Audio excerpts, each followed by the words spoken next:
December 12th, 2006. A gray car rolls off the line. No name, no fanfare, no crowd. It moves through the factory floor, past empty workstations, past tools that will never be picked up again, and disappears into the test yard. The gates close. That's it.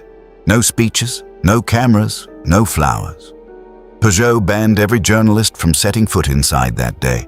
They shut the coffin lid in total silence, on purpose. That grey car was the last one. The last car ever built at Ryton. The last car ever built in Coventry. The final full stop on 110 years of mass automobile production in a city that invented the British car industry. But here's the part that should make your blood run cold. The factory was still turning a profit. Read that again. Still turning a profit. 2,300 workers lost everything that winter. Not because they failed. Union records show they were the most flexible workforce in the entire Peugeot network. They hit every single target the company ever set them. They did everything right, and they still lost. So why did Ryton die?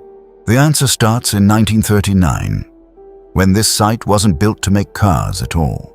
It was built to win a war. Ryton was born as a weapon. Chapter 1. 2 brothers and a bicycle shop in Kent. Before there was a factory, there was a village. Goudhurst, Kent. 1895. A quiet place. The kind of English village where nothing much happens and everyone knows it. William Roots Sr. ran a bicycle repair shop here. Unremarkable work. Honest work. But that autumn, he made a trip to Tunbridge Wells that changed everything. Sir David Salomons had organized one of Britain's first public motor car exhibitions. 5 vehicles, a small crowd, and William Sr. standing there, watching machines move without horses, without effort, without explanation, he could fully grasp. He went home different. He didn't know it yet, but he just handed his sons their future. Billy was born in 1894. Reginald followed in 1896. 2 boys. One obsession between them. In 1905, their parents left the house. Billy was 11. Reggie was 9. Billy decided this was the perfect moment to borrow their father's New Orleans motor car. They crashed it. First time behind the wheel. Car written off. But something lodged itself in both of them that afternoon that no amount of punishment could dislodge.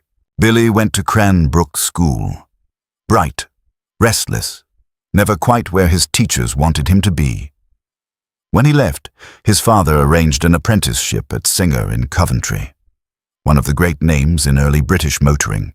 He learned the mechanics. He raced motorcycles in his spare time, not for sport, but for money, and to understand how machines actually behave under pressure. That instinct would matter later. He never finished the apprenticeship, not because Singer threw him out, because Billy realized something his supervisors hadn't. The money wasn't in building cars, it was in selling them. He walked out, negotiated the Singer dealership rights for Kent. His father thought he'd gone mad. He was 19 years old. He sold the entire first allocation in a matter of months. Then the war came. Car sales died overnight. But the workshop kept moving, servicing and repairing aircraft engines for the military. First contact with aviation. It wouldn't be the last. 1919. Reginald came home from the Admiralty, where he'd spent the war years working in accounts.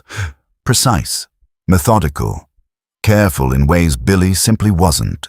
He joined his brother in Maidstone. Roots Limited was founded. The division of labor was never formally agreed. It didn't need to be. Billy was the engine, out every day, selling on instinct and charm, building a network through sheer force of personality. Reginald was the brakes, watching every number, making sure ambition didn't outrun cash. Within 6 years, Roots Limited was the largest car distributor and retailer in England. Billy wanted more. The opening came at the end of the 1920s. Hillman and Humber, 2 Coventry manufacturers sitting practically next to each other, were sinking. William Morris was producing over 60,000 cars a year. Hillman and Humber combined couldn't reach 5,000. In 1928, backed by Prudential Assurance, Roots quietly bought both. No announcements, no press, just paperwork and then action. Two struggling factories merged into one unified operation. The Roots Group was born. Their mission, stated plainly, turned failure into success. Carrier followed in 1934. Clement Talbot and British Light Steel Pressings in 1937. Sunbeam in 1938. Two brothers from a Kent village. One crashed car, one bicycle shop. One war, and now an empire. But the next war was already forming on the horizon. And Britain was about to ask the Roots Group for something far bigger than motor cars. Chapter 2. The Factory Born from War. By 1936, the war had not yet arrived. But the men in Whitehall could see it coming. The Royal Air Force was dangerously underpowered. Britain's existing aircraft factories could not produce the volume of engines and airframes that a modern conflict would demand. The government needed a solution, and it needed one fast. The answer was the Shadow Factory program. Led by Herbert Austin, the plan was straightforward in concept and enormous in ambition. 9 new factories would be built from scratch. Existing car plants across the Midlands would be expanded and reconfigured so they could pivot to aircraft production at speed the moment the order came. The logic was sound. Car factories already had everything aviation needed: mass production discipline, precision engineering infrastructure, and a skilled workforce trained to work with metal and moving parts. You didn't need to build the knowledge from scratch. You just needed to redirect it. Roots Group was among the very first to sign on. Billy Roots was eventually appointed chairman of the Shadow Aero Engine Industry Committee, placing him at the center of Britain's entire industrial war effort in aviation. The man who had once sold Singer cars to Kent farmers was now coordinating the production capacity of a nation. In 1939, construction began on a vast new site at Ryton on Dunsmore, 6 miles southeast of Coventry, set back from the road, surrounded by flat Warwickshire farmland.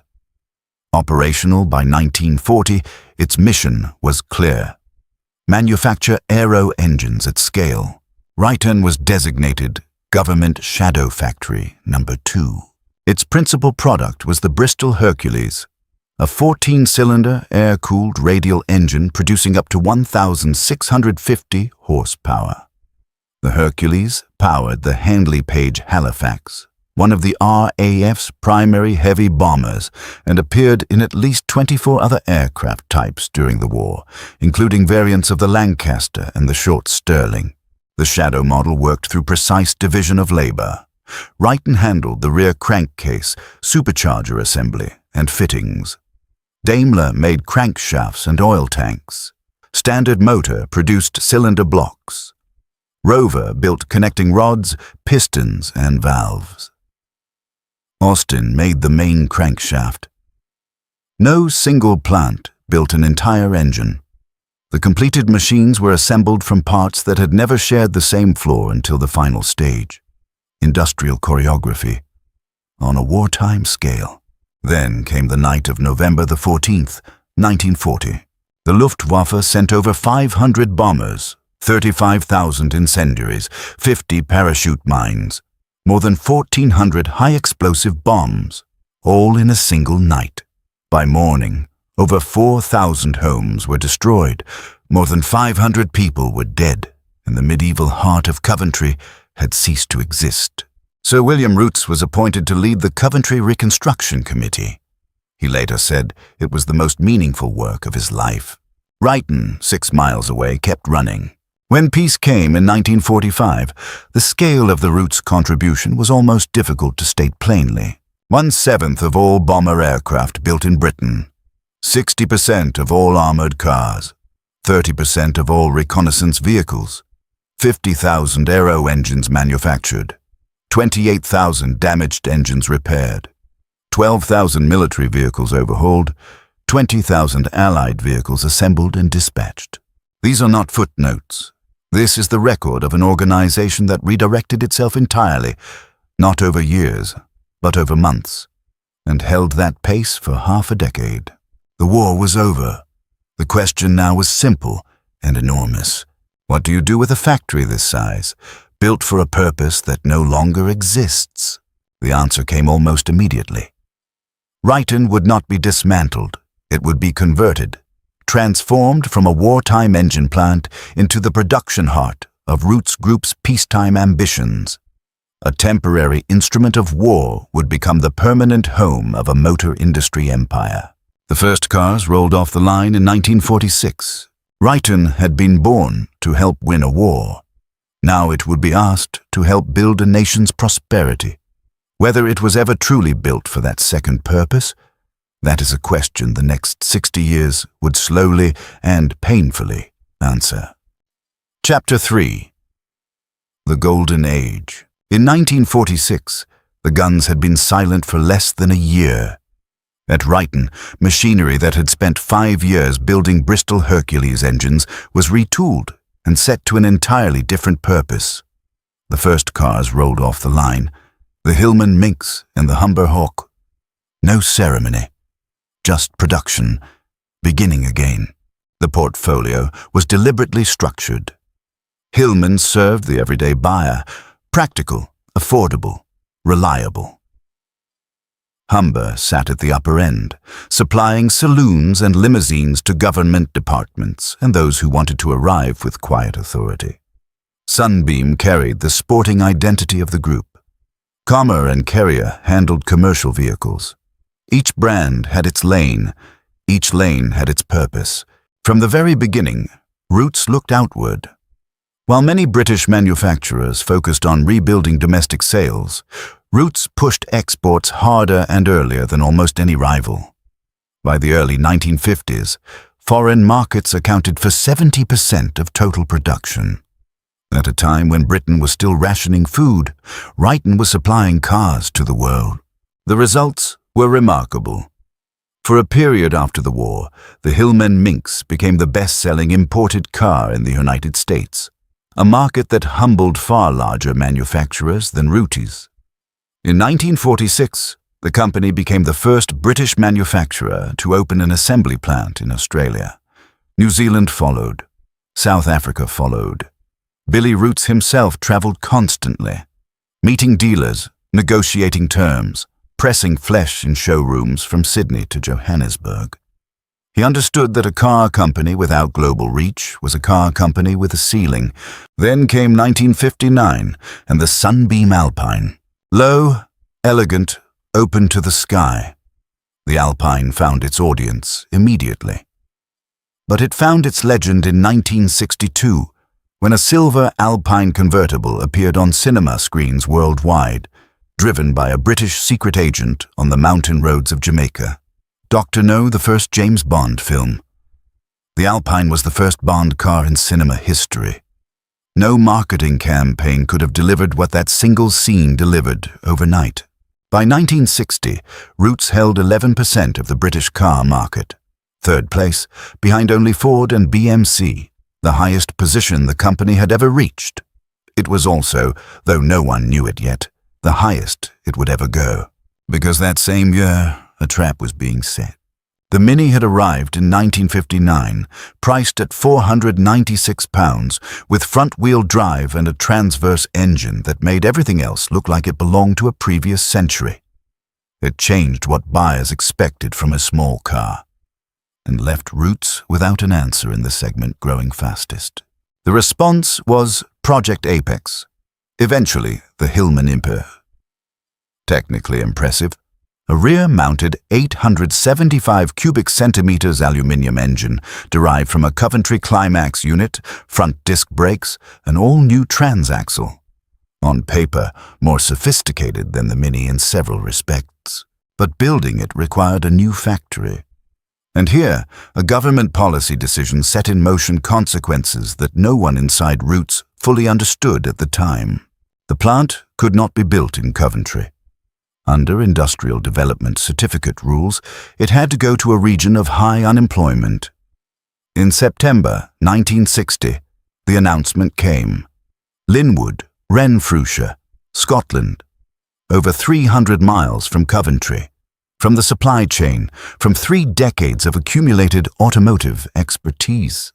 A new factory, 300 miles from everything, staffed by workers with no experience of car assembly, producing a car with unresolved engineering problems. This was not a foundation. It was a fault line. Roots had reached its peak in 1960. The decision made that same year would ensure it never returned there. Chapter 4. The Imp Gamble and the Fall of Roots. On the 2nd of May, 1963, Prince Philip arrived at Linwood to open the gates. £23 million of investment. Scotland's first large-scale car manufacturing facility equipped with advanced computing systems. An occasion worth celebrating, and the cameras were there to prove it. What the cameras didn't show was the fault line running beneath the concrete. The Hillman Imp was, on paper, genuinely impressive. An 875 cubic centimeter aluminium engine mounted at the rear, tilted at 45 degrees, a completely new transaxle, front disc brakes, folding rear seats. In several technical respects, the Imp was ahead of the Mini it was built to challenge. Motor Magazine wrote that the car could be thrown into corners at speeds that would unsettle most vehicles, with almost no body roll and barely a murmur from the tires. The reviews were outstanding. The enthusiasm was real, but the Imp had been rushed. Problems that should have been caught during final testing were still present when the first cars reached dealers, because Roots could not afford a brand new £23 million factory standing idle while engineers worked through a punch list. The pressure to produce overrode the discipline to wait. Water pumps failed early. The automatic choke malfunctioned in cold weather. Engines overheated. Coolant leaked from joins that hadn't been torqued correctly on the line. Throttle response was erratic. These were not catastrophic faults, but they were consistent ones. And consistency in the wrong direction destroys a reputation faster than any single dramatic failure. Then there was Linwood itself. The workforce had been recruited primarily from the local shipbuilding industry. Skilled men, experienced men. But shipbuilding and automotive assembly are entirely different disciplines. The tolerances are different. The rhythms are different. The quality culture is different. Training takes time. Embedded standards take longer. Linwood had neither, because the timeline had not allowed for either. In 1964 alone, Linwood experienced 31 separate strikes. Each stoppage meant empty delivery bays. Dealers received no allocation. Customers who had waited eventually stopped waiting. The reputational damage compounded with every month. The logistics made everything worse. Cylinder blocks were cast at Linwood, shipped 300 miles south to Coventry for precision machining, then transported 300 miles back north for assembly. This was the structural reality of a factory, placed far from its supply chain for political reasons, and it paid the operational price for that decision every single day. The warranty claims consumed the profit. Every failed water pump, every overheating engine replaced under warranty, represented money leaving the business. Simultaneously, strikes ensured there were never enough cars to meet demand, meaning revenue was also constrained. The company bled from both ends. Costs rising, income suppressed. Product development requires capital. Capital requires profit. Roots had neither. The pipeline of future models dried up. While Ford and BMC continued investing and refreshing their ranges, Roots stood still, not by choice, but by necessity. In 1964, Chrysler acquired a 30% stake in Roots. The injection of American capital was presented as a partnership. In practice, it was a lifeline thrown to a company already going under.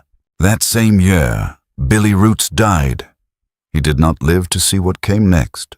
In 1967, Chrysler exercised its position and acquired full control, ending 38 years of independence for the family that had built the company from a bicycle shop in Kent. The empire Billy and Reginald had assembled: Hillman, Humber, Sunbeam, Singer, Carrier, Commer, passed into American hands. Quietly, without ceremony. 4 years. That is all it took, from Linwood's opening to the loss of independence. Ambition built too fast, quality culture built too slowly, political geography overrode industrial logic, and time pressure overrode engineering discipline. Each decision was individually defensible. Together, they were irreversible. Ryton kept making cars. It had survived the war. It would survive the change of ownership. But the company whose name was above the gate was gone, and what replaced it would be something altogether different. Chapter 5. An American flag over Ryton. When Chrysler took full control of Roots in 1967, the ambition was clear.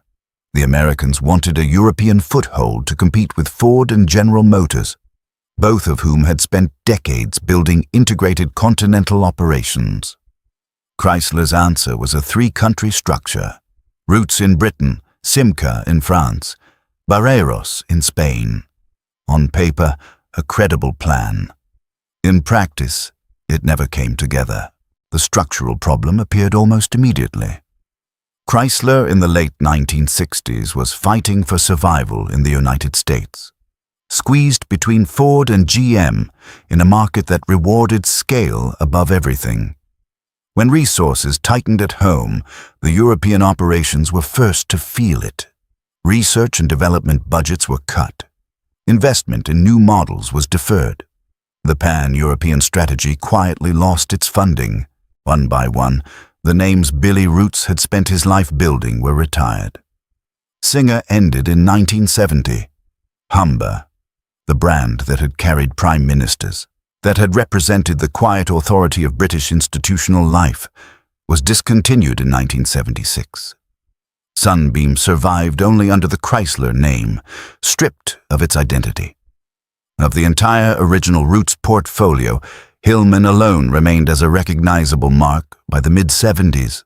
At Ryton, Chrysler did invest in the physical infrastructure. Buildings were maintained. Equipment was updated, but the product strategy told a different story. From 1976, Ryton began assembling the Chrysler Alpine, a car designed entirely at the Simca plant in Poissy, France. Ryton had become a shadow plant for a French factory, receiving body shells and major components from across the Channel, assembling them into finished vehicles and sending them into the British market. The engineering, the design, the development, none of it happened in Coventry anymore. The structural inefficiency this created was the same one that would haunt Ryton until its final day. When the majority of components travel by ferry before assembly, that logistics cost is embedded into every unit leaving the gate. It sits there permanently.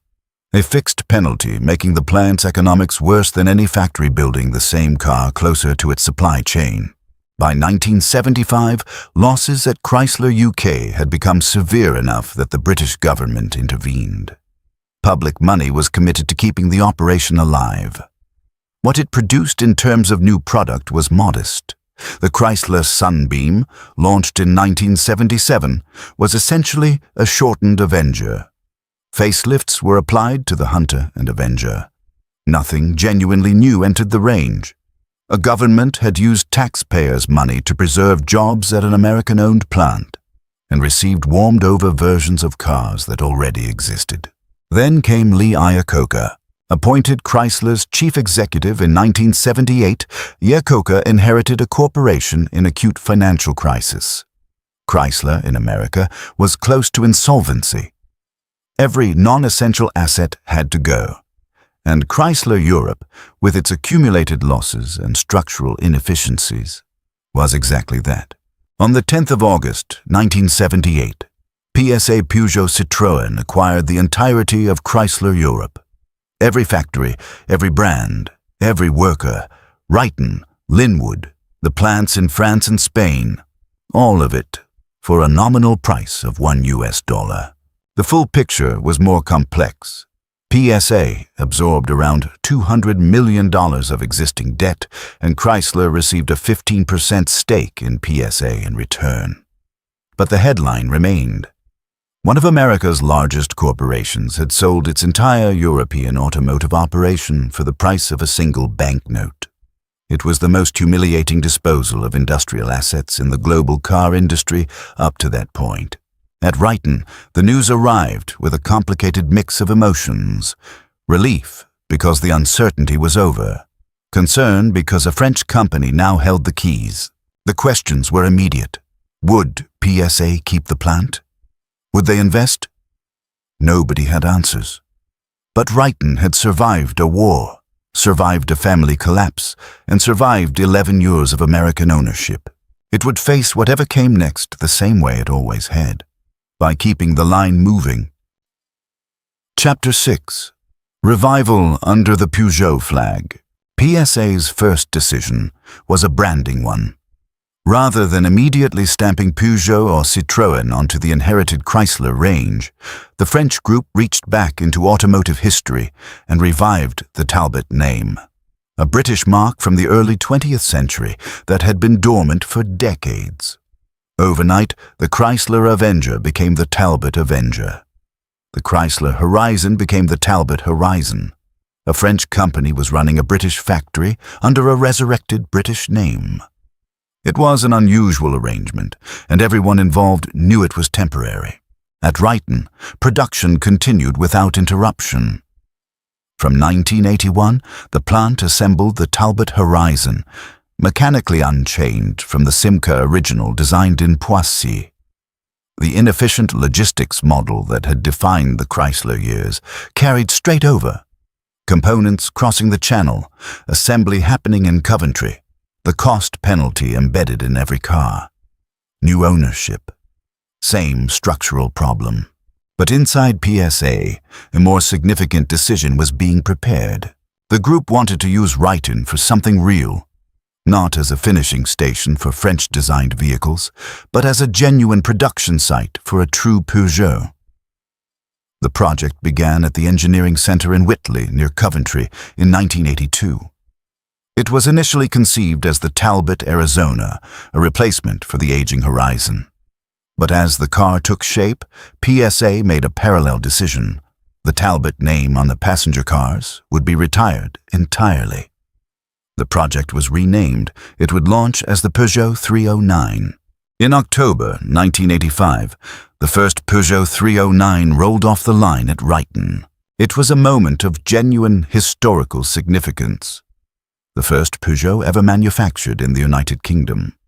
The factory that William Roots had built to produce Bristol Hercules engines for Halifax bombers, that had made Hillman Minxes and Humber Hawks, that had assembled Chrysler Alpines from French components, was now producing a French car under a French badge, built by British workers on British soil. By the end of that year, around 750 vehicles were leaving the plant each week. Modest, stable, and, crucially, well received. Part of the 309's appeal in Britain was precisely its Ryton connection. Buyers who might have hesitated over a French import were more comfortable with a car assembled domestically. The British roots of the project, the Whitley engineering input, the Coventry workforce, gave the 309 a local credibility that pure imports lacked. In 1987, the Peugeot 405 joined the Ryton line alongside the 309. This was the most settled period in the factory's post-Roots history. 2 models. 2 lines. A workforce with growing confidence in the product. Peugeot's market share in Britain rose steadily through the second half of the 1980s, and Ryton was a meaningful part of that story. The plant had found its rhythm. For the first time in 2 decades, there was something resembling stability. From 1992, the Peugeot 306 entered production at Ryton. When the 309 reached the end of its life, the 306 became the plant's primary model. A sharper, more modern car that sold well across Europe and gave Ryton a product worth building. Then, in 1995, came the first signal. The 405 ended production.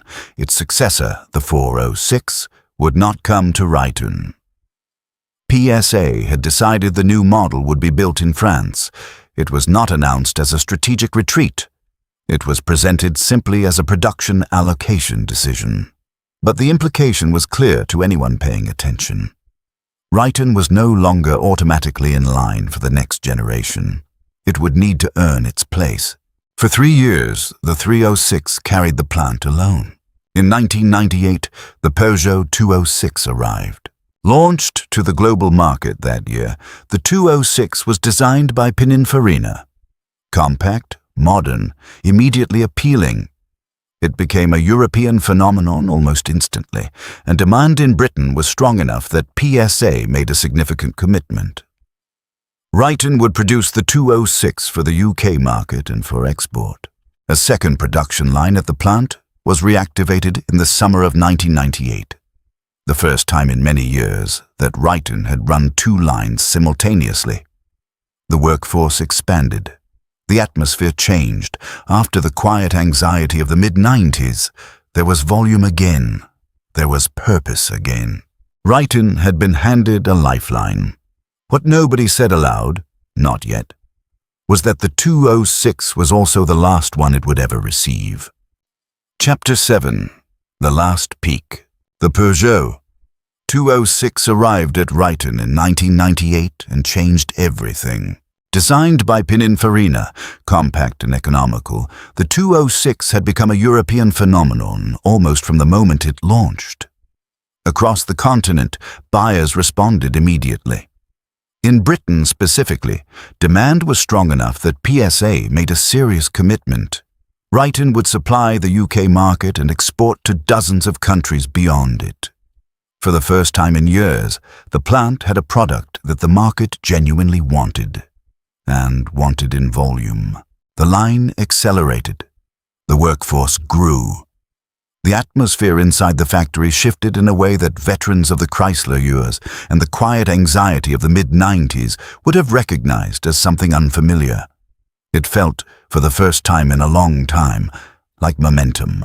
By 2002, demand for the 206 had grown to a point that required a fundamental change in how Ryton operated. Peugeot added a 4th production shift. For the first time in the factory's history, Ryton ran 7 days a week without stopping for the weekend. The plant that had been built in 1939 to manufacture Bristol Hercules engines, that had spent decades operating on conventional schedules, was now producing cars continuously, around the clock, every day of the year. It was an extraordinary operational commitment, and it reflected something real. The 206 was one of the best-selling cars in Europe, and Ryton was a meaningful part of keeping that supply chain functioning. 2003 was the peak. 3,839 workers, 209,607 vehicles produced in a single year. These were numbers that Ryton had never achieved in its modern history. Not under Roots, not under Chrysler, not in any previous chapter of its existence. The plant was running at the highest capacity it had ever sustained. Then came February 2004. The 1 millionth Peugeot 206 built at Ryton rolled off the line, less than 6 years after the first. 1 million cars in 6 years is a remarkable achievement for a plant of Ryton's scale.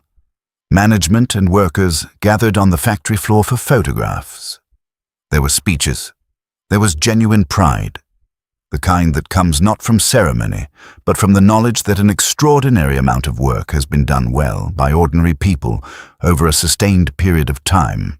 It was the proudest moment in Ryton's history under the Peugeot flag. But the announcement had already been made. In January 2004, weeks before the millionth car celebration, Peugeot had quietly confirmed that the 207, the successor to the 206, would not be produced at Ryton. The next generation would go elsewhere. The decision had been taken. The future of the plant, once the 206 reached the end of its life, was left unaddressed in the official communications. The workers knew what it meant. If there was no 207 coming to Ryton, there was nothing coming to Ryton. The 206 was not a platform that would run forever. Every car that left the gate from that point forward was one fewer remaining in the model's lifespan. And there was no replacement waiting in the queue. Nobody said it plainly. But everyone understood it. The withdrawal began almost immediately.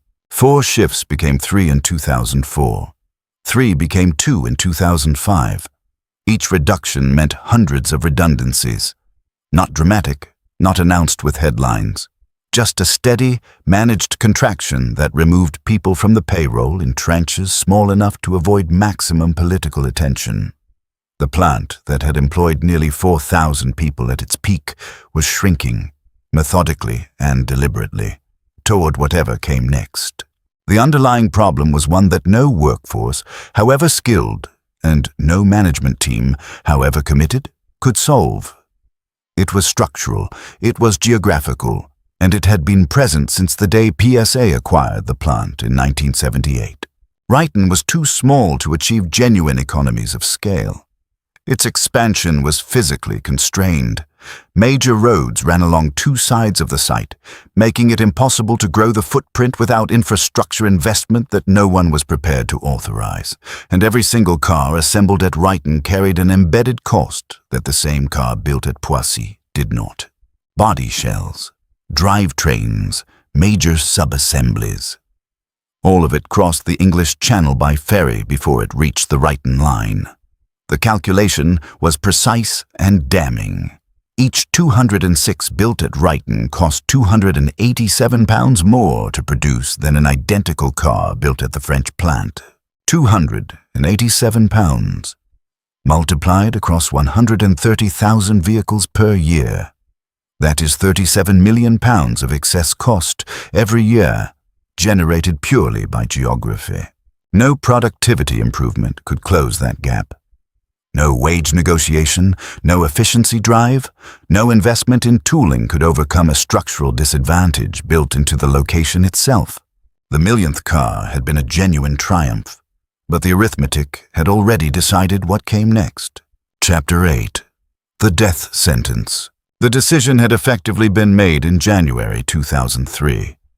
It just took 3 more years for anyone to say it out loud. That month, PSA selected a site for a brand new manufacturing facility in Trnava, Slovakia. 193 hectares of flat land, 60 kilometers from Bratislava. The groundbreaking ceremony followed in June 2003. The plant was designed from the outset to produce 300,000 vehicles per year. 700 million euros of total investment, of which 105 million came directly from the Slovak government in subsidies and incentives. The reasons PSA chose Slovakia over Britain were not complicated. They were not even particularly hidden. Worker wages at Trnava ran at approximately 325 euros per month, a fraction of the equivalent cost in the West Midlands. Beyond the wage differential, producing within the Eurozone eliminated the currency exposure that came with manufacturing in Britain and selling across continental Europe. Every car built at Ryton and sold in France or Germany carried an exchange rate risk between the pound and the euro. Every car built at Trnava did not. The economics were not close. They were not even in the same conversation. In May 2006, the first Peugeot 207 rolled off the Trnava line. The exact model that would have extended Ryton's life, the natural successor to the 206 that the Coventry plant had spent 6 years producing, was now being built in Central Europe, in a facility that was newer, larger, cheaper to operate, and unburdened by any of the structural disadvantages that had defined Ryton's existence since 1978. On the 18th of April 2006, PSA Chief Executive Jean-Martin Foltz arrived at Ryton. He did not come to negotiate. He did not come to consult. He came to deliver a verdict that had already been written. The factory would close. The official reasoning was stated plainly. High production and logistics costs made it impossible for the group to justify the investment required to prepare the plant for future model production. Foltz was equally direct in his subsequent interview with the BBC. Even if PSA invested 250 million euros to modernize Ryton completely, the plant would still be the most expensive in the entire PSA network. Given that reality, he said, the investment could not be justified. There was no version of Ryton's future at any level of spending that produced a competitive factory. It was a clinical assessment, and it was almost certainly accurate. 2,300 jobs. Gone. This was not an isolated industrial event. It was the third major automotive closure to hit the West Midlands in the space of 3 years. Jaguar's Browns Lane plant in Coventry had closed in 2004. MG Rover at Longbridge in Birmingham had collapsed in 2005, taking 6,000 jobs with it in one of the most dramatic industrial failures in modern British history. And now, Ryton in 2006. 3 plants, 3 closures, 3 communities absorbing the consequences within 36 months of each other. The cumulative effect on the region, on its skilled workforce, its supply chain, its sense of industrial identity, was profound in ways that employment statistics alone cannot fully capture. The union response was immediate and unsparing. Roger Madison of Amicus described the closure as a case of corporate greed and workforce betrayal. Tony Woodley of the Transport and General Workers Union was equally direct. The company had given only the legal minimum notice required to dismiss 2,300 people, and while that might satisfy the letter of employment law, it represented behavior that was ruthless and entirely without social responsibility. These were not merely rhetorical positions. The workforce at Ryton had, by every available measure, delivered what was asked of them. Union records consistently showed Ryton workers to be among the most flexible and productive in the PSA network. They had hit their targets. They had operated 4 shifts. They had built 1 million cars in 6 years. The closure was not a response to failure. It was a response to geography and arithmetic, factors that no amount of workforce performance could alter. The British government expressed what it called deep disappointment. Trade Secretary Alan Johnson revealed that ministers had offered Peugeot a subsidy package worth £14 million, the maximum permissible under European Union state aid rules, in an attempt to keep the plant open. Peugeot declined. £14 million spread across the remaining production life of Ryton would not have closed a structural cost gap running at £37 million per year. Both sides understood this. The offer was made because it was the only lever available. The refusal came because the numbers made acceptance pointless. What followed was a managed, accelerating wind-down. 850 jobs had already been cut in March 2005, more than a year before the official closure announcement. In retrospect, this was the moment the decision became visible to anyone willing to read it. A plant being prepared for a future does not shed nearly a quarter of its workforce in a single round of redundancies. A plant being prepared for closure does. In October 2006, PSA announced that the closure would be brought forward by 6 months. Rather than shutting in mid-2007 as originally stated, Ryton would close before the end of the year. The practical reason was straightforward. So many workers had already taken voluntary redundancy and left that the plant could no longer sustain 2 operational shifts. The line was emptying faster than the official schedule anticipated. The factory that had employed nearly 4,000 people at its 2003 peak was now running out of workers before it ran out of time. December was coming, and with it, the last core. Chapter 9. The Last Day and the Erasure. The morning of December the 12th, 2006, began like any other shift at Ryton, except it didn't, because everyone inside that factory knew it was the last one. Peugeot had banned the press entirely. No cameras, no journalists, no outside observers of any kind were permitted through the gates that morning. The company had decided that the end of Ryton would happen in private, witnessed only by the people who had built their working lives inside those walls and by no one else. Whatever ceremony existed that day was not for public consumption. A grey Peugeot 206 moved along the final stretch of the production line, past workstations that were already being cleared, past tools that would not be picked up again, past the accumulated physical evidence of 60 years of manufacturing The fixtures, the jigs, the overhead conveyors, the signage worn smooth by decades of shift changes. The car reached the end of the line, rolled through into the test yard, and stopped. The gates closed. That was it. No speeches, no gathering, no moment of collective acknowledgement from the company that had owned the place for the previous 28 years. Peugeot chose silence, and silence is what they got.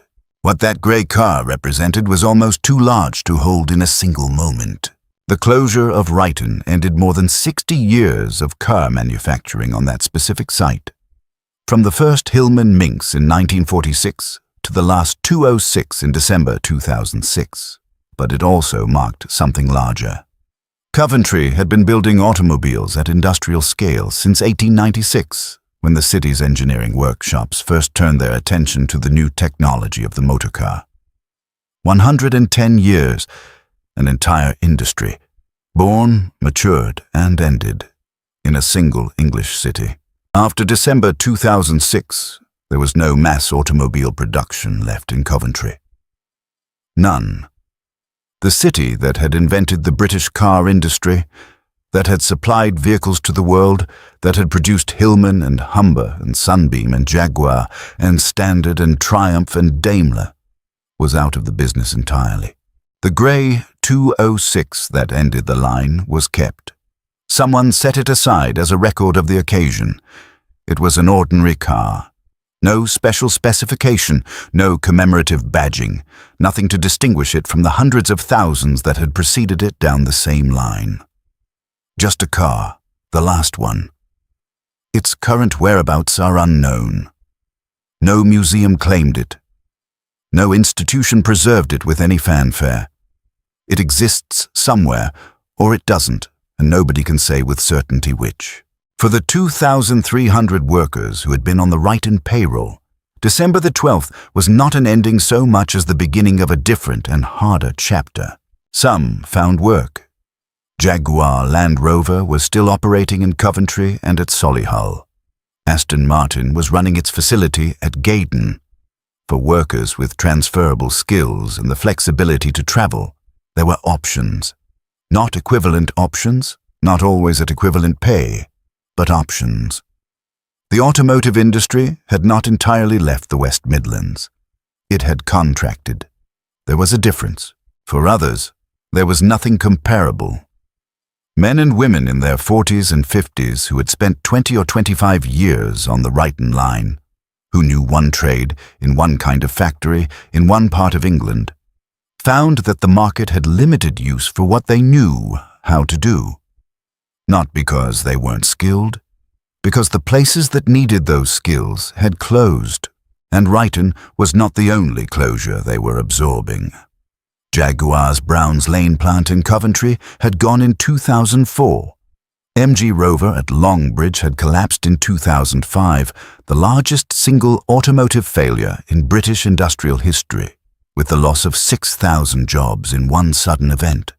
And now Ryton in 2006. 3 major closures in 36 months. The West Midlands automotive workforce had been hit 3 times in quick succession, each blow landing before the community had fully recovered from the previous one.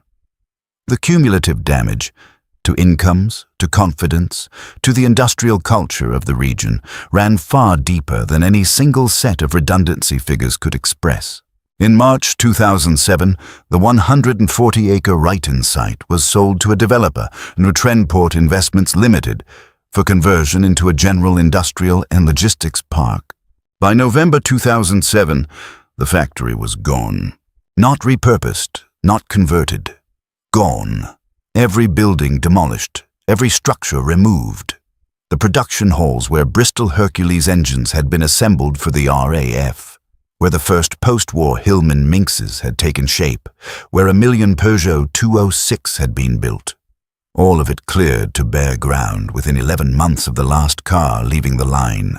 There was no preservation, no heritage consideration, no decision to retain even a facade or a gatehouse as a record of what had stood there. The site was emptied as efficiently as the factory had once been operated. In 2012, Network Rail acquired the land and constructed a rail freight distribution center, a hub for the national delivery service, handling goods rather than cars, connecting supply chains that had nothing to do with the industry that had defined the site for 6 decades. Today, Jaguar Land Rover operates 3 specialist units on land that was once part of the Ryton footprint: prototype build, classics, and special vehicle operations.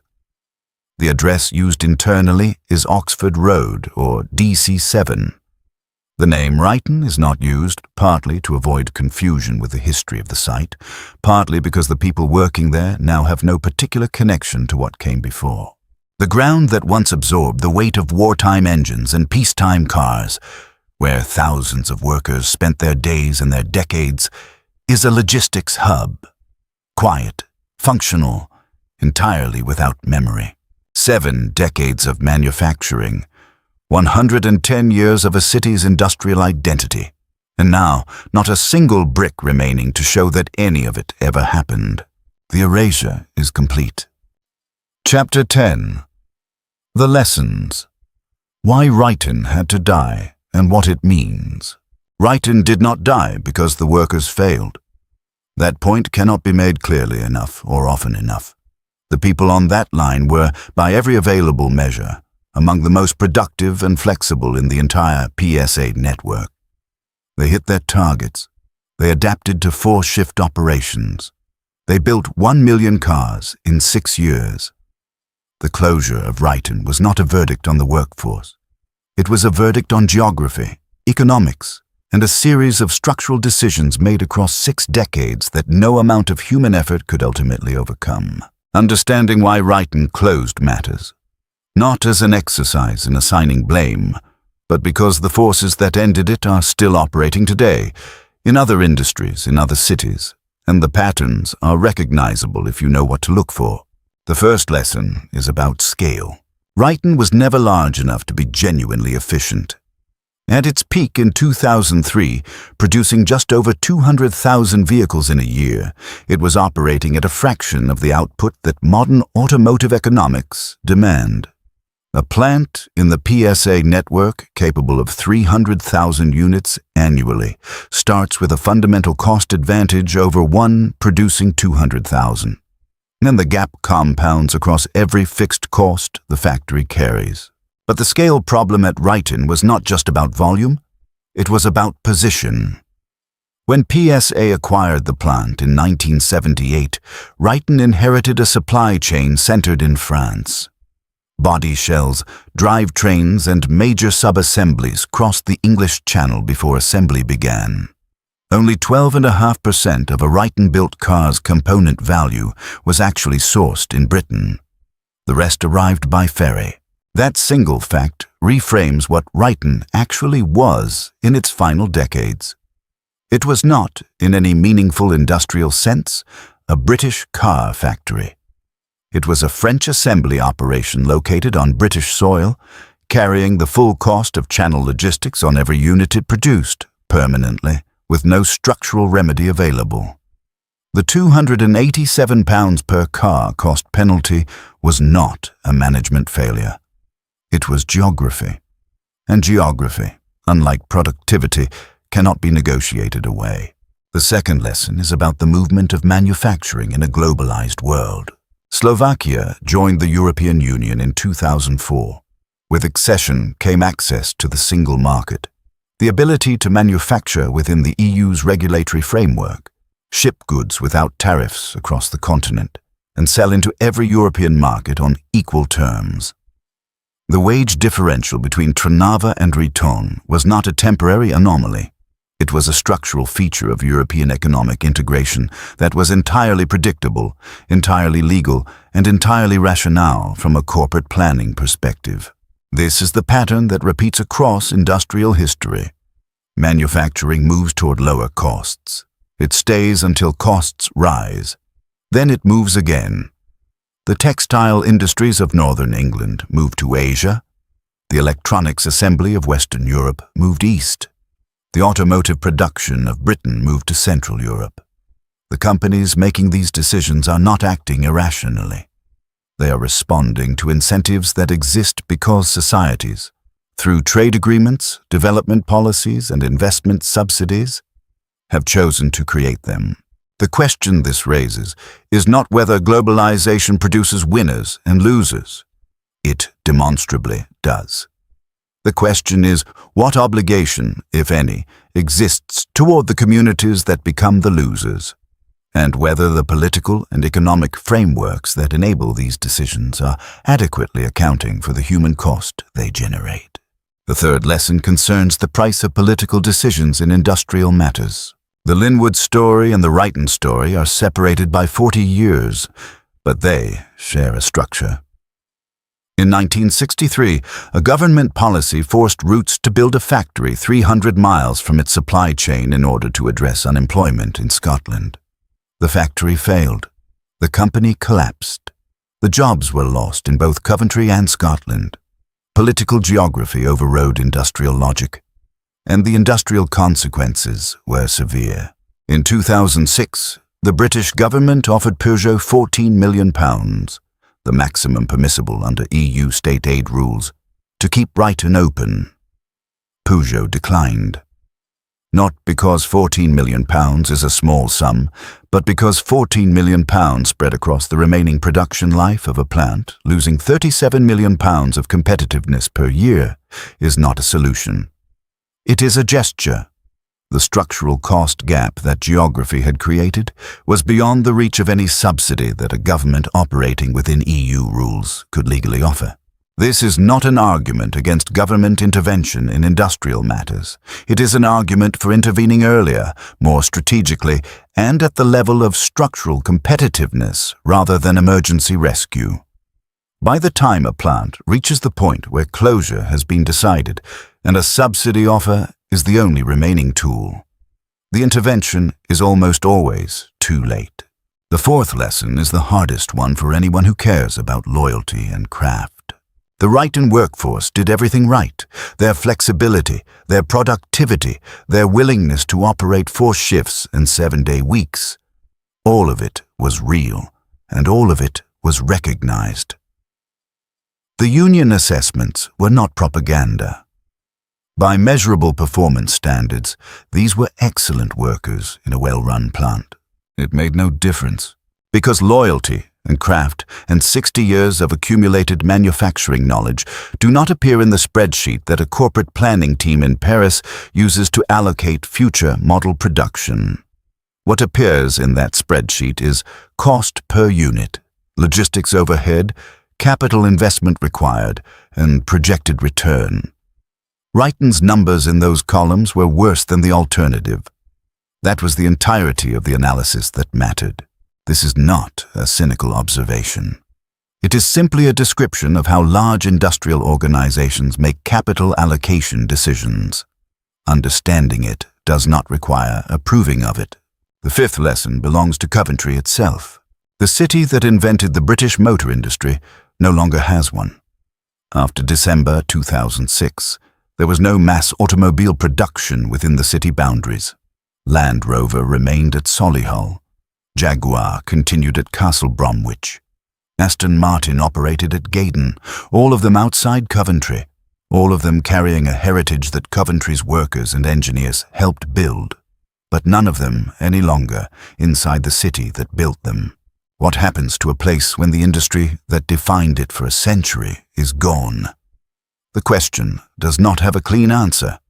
Cities adapt or they don't. Economies diversify or they hollow out. Coventry has made genuine efforts in higher education, in technology, in culture. But the loss of industrial identity is not simply an economic event. It is a psychological one. It changes what a place understands itself to be. The legacy of Ryton is not a building. There is no building. It is the record of what human beings can do when circumstances demand it. Building aero engines for a war effort in 1940, assembling 1 million cars for a continent's families across 6 years at the turn of the century. The workers who did those things, the parents and grandparents of people watching this now, were not entries in a profit and loss account. They were the living history of a city and an industry. The last grey, 206, left without a name, without witnesses, without ceremony. But the 67 years that preceded it, from the first Bristol Hercules engine to the closing of the gate, deserve to be remembered. Not with sentiment, with accuracy. Because the forces that ended Ryton are still at work, and the communities they affect deserve to be seen clearly.